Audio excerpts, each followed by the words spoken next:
What you focus on? Hello, everyone, and welcome back to the Lady K Chat podcast. You are here with your favorite host, Lady K, and I welcome you. If this is your first time listening to me, I tell you right now, I give the truth of love. I do not hold my tongue back, but I speak from a good place. I'm all about being transparent, and this is one thing about my show is this the transparency live here. And I also want to provide great information and to have fun with you guys. So, like I said, if this is your first time, welcome, welcome, welcome. Today, specifically, because it's around the holiday times, I am going to be talking about holiday boundaries. I believe, right? I believe, as we get older and we start to really know ourselves, um, and you come to terms with a few things. You can stick to your guns, right? We're getting better at it, but we know sometimes your family can push you and break you, and also too, I understand a lot of some other people, they haven't gotten out that people pleasing role. We want to make sure everything is right, right? We do all of this stuff, but I'm saying to you, have sometimes you thought about it before the holidays comes. How about I put some boundaries in place? Have you ever thought about, these are my boundaries, these are my limitations, and I'm not going to go out of my parameter? And, if you haven't, if you have not, it's okay because, I'm going to be speaking about a few things today. I'm definitely going to touch base on some things that, unconsciously and consciously we do think about, and some of the things that we need to keep in the forefront of our head, not in the back. So one thing I do want to say is that a lot of times people think, I can get through the holidays. This is something that I can get through. Meanwhile, in life, you have a whole bunch of things on your plate and you're trying to relieve some things for you. So I just want to say first, you got to know how much you can bear. And then here's the kicker too. Oh my gosh, that so many people struggle with. We struggle with delegation. We feel like we have to do everything ourselves.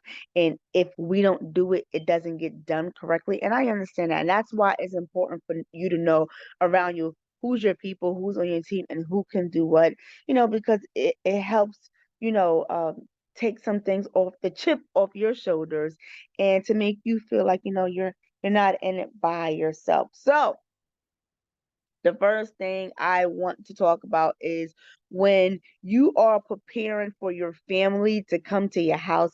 One of the biggest things that we do, we got to get our house in order, right? We start the cleaning and, we're dusting and stuff like that. And it's okay, right? But here's the thing. And let's just say, for example, let's just say you have parents who don't live in the same town of you, maybe not even the same city or whatever, and your parents are coming in, and when your parents come in, yes, you got the first thing, you got the house clean, you feel good, right? Now, here's my key thing. Because you have people in your house, I do not want you to abandon your routines. Sometimes we feel like, oh, you know what? Because I got family here, once they leave, I'll go back to my routine. And it's like, no, don't do that to yourself because sometimes when you do that, it is hard to pick back up, depending on your circumstances. So don't ignore your routine. So if you've been doing something 20 minutes in the morning of your time, it's going to require for you to continue. Like this, like for example, like, some people is when they wake up, they go into prayer, right? And they spend a certain amount of time into prayer. I might say to you, if it's possible, maybe you can make sure when you're telling your family, like, hey, you know, this time from this time can be our free time because you already know what you have delegated at certain, allocated your time to certain things. Now, even if you cut your time back a little bit, it's still okay. At least you're still in the habit of doing it. So, like for example, say I went back to the prayer, and your prayer is usually for 30 minutes, but you have a lot of things to do because you have people at your house. So maybe you say, hey, you know what? I'm going to reduce my time to 20 minutes instead of 30 because that extra 10 minutes I can do whatever with it. But again, this is you to sticking to your routines, making sure that you do what you got to do. And even for this, even if you have to give up something just to compensate yourself, like for example, say if you say, hey, you know what? I'm not going to give up that routine. So I'm going to actually wake up maybe 30 minutes extra, and I'm going to check off some of the things that's on my list because I need to do it at this time because now we already know once people come to your house, you're entertaining. Even if you're the one that's cooking, you're entertaining, and we already that's draining. It is a lot, which is going to lead me to my next thing because when people come, they ask for stuff. So before you say yes to something, I don't. This is what a lot of people don't realize.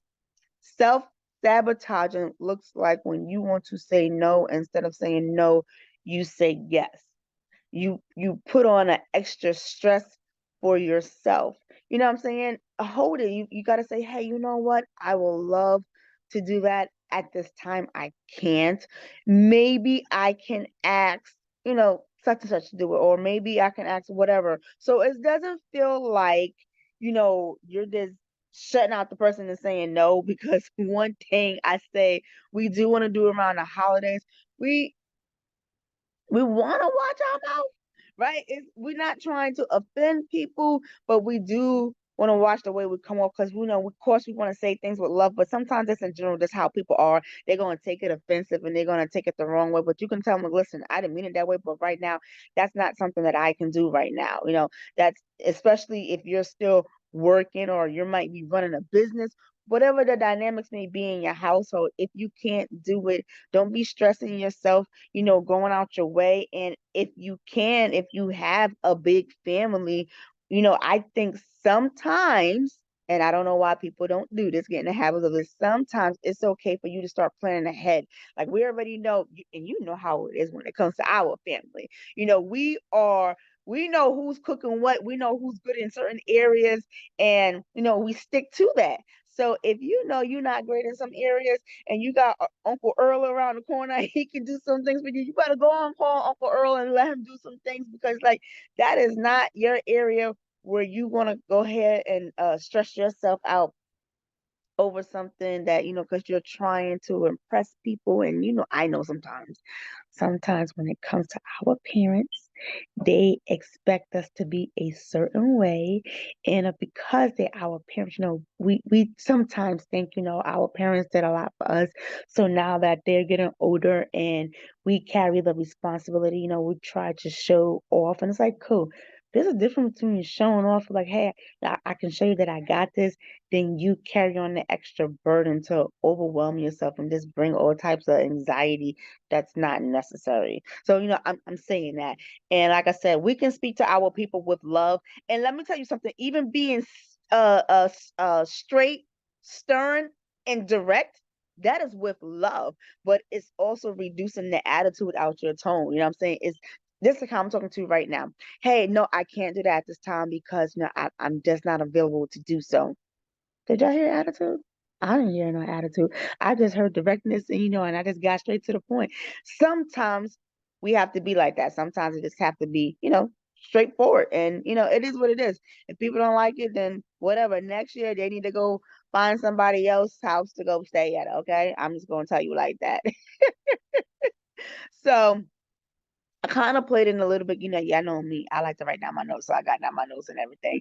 So, with you holding on to what you say and what you stand by, don't make yourself feel guilty again. That can help bring on anxiety and other non stuff that's not necessary. Whatever your decision is whatever you decide to do or decide to stick to the plan, stick to it. If you can do wiggle some stuff around, just make sure it's within your parameters and you're not going too far and you're not stretching yourself too thin. And of course, I'm going to lead into my next thing. I think this is the biggest out of it all when it comes to finances. We try to impress our family like, we got it all. Listen, let me tell you something right now. You better keep it.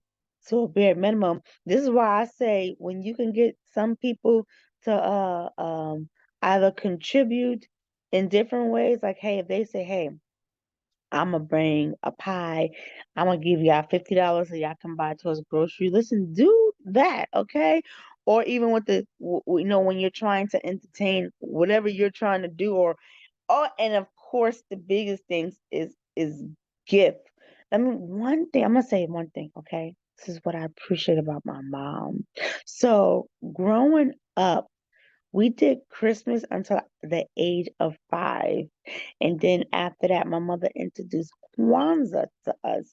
Now, you would have thought my mom was a gazillionaire, right? I thought she was. But what I didn't realize about my mom always knew how to choose quality gifts and that were not, crazy and hurt the pockets. She really knew how to pick out the quality stuff. And it didn't break the bank. And of course she wanted to make her children smile. And of course, as we got older, and we have got older, her grandchildren smile as well too, right? So here's the kicker. There's a lot of beautiful items that she has that she was able to bargain shop for good deals.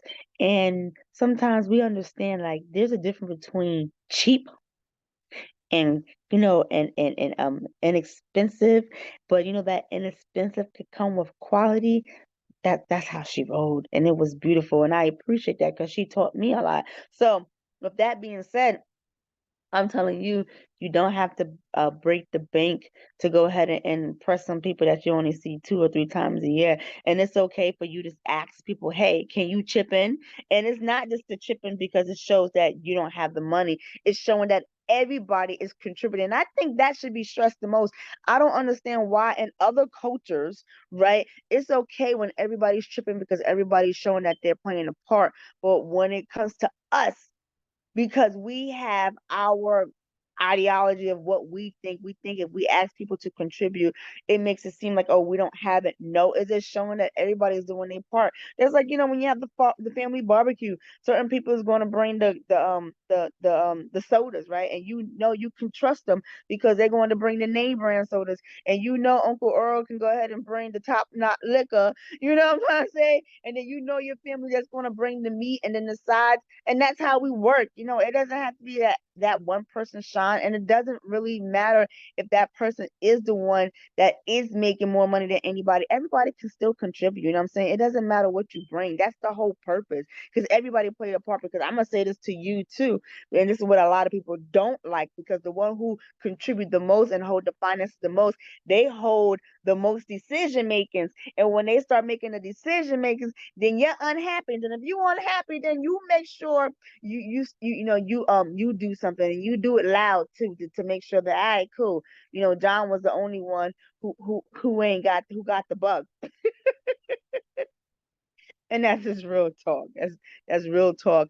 Um I kind of want to go a little bit more deeper into something I touched. Remember, I was saying before, when you are speaking to your people, you're speaking from a space.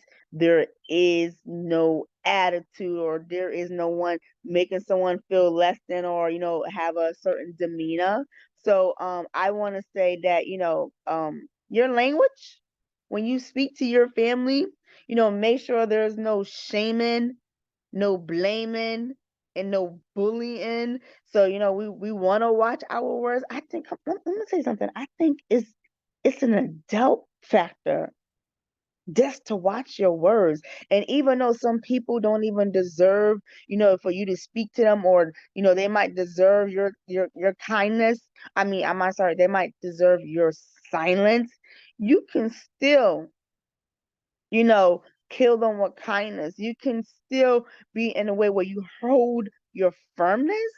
So it's to an extent where it's showing you that you are the mature person, and that you can handle yourself. And it's all about conflict resolution. A lot of people really lack this skill, and a lot of us get into our zone, we get into our shell, we shut down. It's like, why? Why you just can't be the adult and just speak? And then also to the one who does come out and talk a lot, who will shut people down. Sometimes they may need to adjust their tone. you know. And then I have to say this, I can't stress this enough. I save the best for last. When it comes to our children, and when it comes to inviting people in our space, in our home, we want to make sure that we always have our eyes and opens on our children. We always want to make sure too that we watch their body language. A lot of things can happen, in this time when you have family over your house, and because we just never know. Sometimes we never know. Um, the factor is like when your kids are around and the people coming in from out of town, you be like, oh, go hug Uncle Joe. If your child do not want to hug Uncle Joe, do not force them. If they feel like, say, hey, if they tell you Uncle Joe make me uncomfortable, listen to them. There's a reason why they're saying that. If they're saying to you, I just want to say wave from afar, cool, your kids are not being rude. Because if people will say, oh, your kids are being rude, we are not being rude. And let me tell you something, we do not live in 1956, okay? Because a lot of stuff that they threw under I'm going to say under the mattress, and still hiding it to this day, that they don't want to talk about what Uncle John did or what Uncle Paul did, and why sometimes they can't come around. Because let me tell you something right now, and I'm just throwing out there. If you know one of your relatives is touchy feelings, they are not invited into your space. Because they don't know how to keep their hands to themselves. Those are people that you got to keep an eye on. And let me tell you something. Just because you are related, that doesn't mean that they are invited into your space, because there are plenty of people that I know that they call each other family, and there is no blood relation. Just because we are blood related does not mean I have to intertwine with you. It's who you feel comfortable with inviting to your house, and knowing your boundaries, and knowing, to make your family feel comfortable. You know what I'm saying? Yes, sometimes people stay with you for a week, and things like that, but that does not mean you have to devalue yourself just to prove a point to people. Okay, no, we're not doing that. We live in a different age and time, and I'm gonna stress this again. You just make sure you listen to your children, and you're not just listening by the communication that's coming out their mouth. You are looking at their body language and seeing if they are comfortable around certain people, and if certain people do make them uncomfortable, they gotta go. And I have to also say this too, sometimes we say to our kids, "Oh, go put some clothes on, because Earl and them is here." And it's like, what? If Earl and them got googly eyes, and they don't need to be in your damn home, because your child needs to feel comfortable, because that's their house. You feel me? Even though, yes, you don't want no one looking at your child. You want them to look in a presentative way. But we also know that, listen, when after the dinners is over and the lights are off, hello, I'm just being honest. We just gotta, we really have to get into the mode of stop saying not my family. Because yes, it can be your family. And sometimes too, it can be your favorite cousin. It can be your favorite uncle. It can even be your favorite brother. It can be your favorite sister, aunt, sister, whoever. I think the biggest point I'm trying to make with you is, don't ever put in your head not so and so. Because sometimes the people that you say not so and so, those are the ones that we definitely have to keep our eyes on. The key thing is for us, of course, is to have a good time with our family. But don't ever say to yourself, not so and so. This one would never. We never, because people bring out a different side of them that you may have not been exposed to, you may not have been in awareness of. We just never know. We live in a different age and time. And I just want to stress the fact that our kids are important, and not even just your kids. If you see the other kids in the family, there's, oh, you know what, let me say this too, right? There's always got to be some people on your team where one is scoping out the other person. There's, like, I don't know if y'all remember this, right? This was funny, but I remember watching this episode of Martin, right? And it was Martin Cousins, and Martin Cousins had sticky fingers, right? So I think Martin said to Gina, "Hey, you can take his coat, but don't let him in the room." And that's how I gotta be sometimes. But like I said, if you want to get to the place and you want to kick it up and you can just say, hey, that person is not welcome. But you do want to have people on your team that you know that you trust. All right, cool. You got eyes out on this and you got eyes out on that, and we need to come back and report back. So that's that's how real families do it. That's how it's done. We look out for one another, and you watch out for those who we know they're so. And that's just the truth. That's just the truth. And that's it. Create those safe space for yourself and for your family. Now, here's the thing, right? I'm done. But now I want to hear from you. I wanted to ask you, did I hit home? Was there something that I said that you like, yes, yes, Lady K? And if that's the case, I definitely want you to write it in the comment because I definitely want to hear from you. I want to know, how valuable this information was to you. And even if you want to piggyback on something, if I miss, or maybe next time that I come up here and talk, that you want me to go and elaborate on something deeper, you want me to go into something else, and I'll gladly do that for you. But I definitely want to make sure that I hear from you because I definitely want you to go ahead and leave your comment.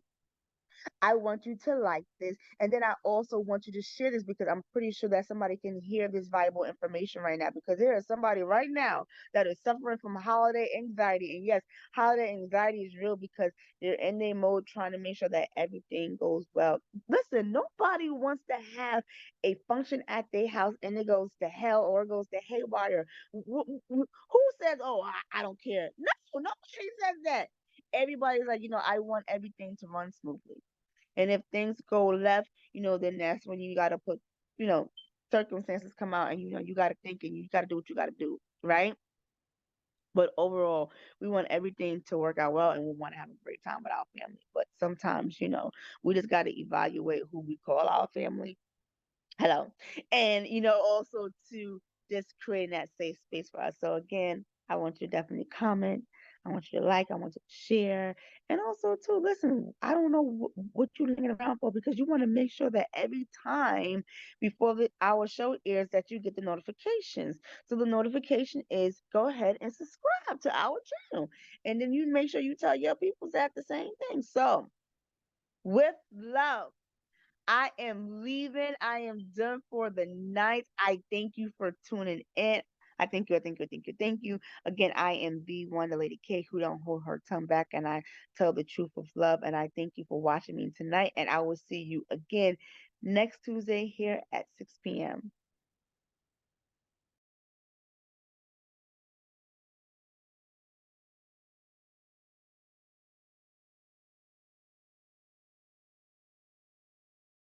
Lady K.